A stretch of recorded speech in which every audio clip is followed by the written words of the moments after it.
of. It's called Genesis. Genesis comes from a Hebrew word. It's pronounced reshit, and it just means beginning. Now, there's a lot of stories from the book of Genesis, and it's easy just to pull out a specific story and try to tell you what it might mean.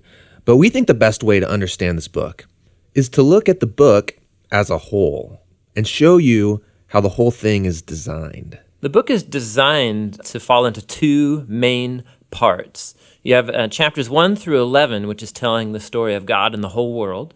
And then you have the second part, which is about God and Abraham's family, as chapters 12 through 50. And how the two of those parts relate, that's where you find the message of the book. Okay, so let's start back at the beginning. The first part of Genesis begins with a creation story where God creates everything. And how exactly that happens, of course, that's where all the debates come. But he takes a dark, watery chaos and he turns it into a beautiful garden where humans can flourish. That sounds nice. It does sound nice. In fact, 7 different times God says of all that he's made that it's good. And this is where we meet the first human characters in the Bible, Adam and Eve. They're both individual characters, but they're also representative. Adam is the Hebrew word for humanity, and Eve is the Hebrew word for life. And God creates them in his image. In other words, humanity reflects, or is meant to reflect, the creativity, the goodness, and character of the Creator out into the world that he's made. And they're supposed to reproduce and make cultures and neighborhoods and art and gardens and everything else. But he gives them a moral choice about how they're going to go about building this world. And this is what the tree of the knowledge of good and evil is all about. And he tells them, don't eat of the fruit of this tree or you will die. What's that all about? So up till now, God has been the one defining and providing what is good. And so God is the one with the knowledge of good and evil. But now this tree represents a choice. Will the humans trust God's definition of good and evil, or are they going to seize the opportunity and define good and evil for themselves? And Adam and Eve eat the fruit. This is the core biblical explanation for that concept of sin, that desire to call the shots myself. It's the inward turn of the human heart to do what's good for me and my tribe, even if it's at the expense of you and your tribe.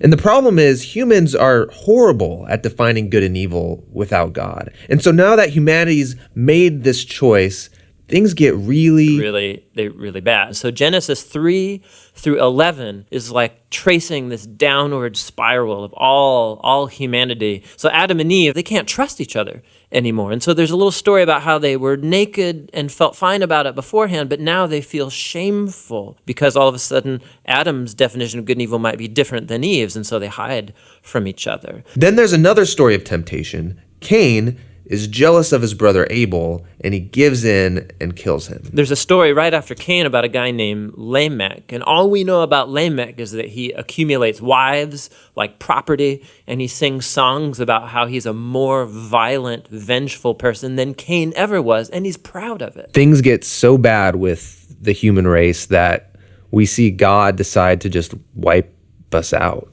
Yeah, we typically think of the flood story is about God being angry, but it actually begins with God's sadness and grief about the state of his world. And so out of his passion to preserve the goodness of his world, he washes it clean with the flood. But there's a glimmer of hope. He chooses Noah and his whole family, and he saves them on this boat. Yeah, don't forget about the animals. Right, and the animals. So Noah and his family are going to reboot all of humanity. I mean, he must be a pretty great guy. But this is the story most people don't know because it's kind of weird, is that Noah gets off the boat and he plants a vineyard and he gets totally plastered. And then something sketchy happens in his tent with his son. It's a tragic story. So from here, humanity grows again, but things are as bad as before. And the last story is the famous story of the Tower of Babel. And in this story, you have all of the nations uniting together to use this new technology they have, the brick. And they want to make a name for themselves and build this big city with a huge tower that will reach up to the gods. But God knows that this city will be a nightmare. And so in his mercy, he scatters them. And all of these stories, they're underlining the same basic idea. When humans seize autonomy from God, when they define good and evil for themselves, it results in a world of tragedy and death. And this leaves you wondering, is there any hope for humanity? Yes, yeah, there is. It's the very next story that answers that question. It's the beginning of God's mission to rescue and restore his world.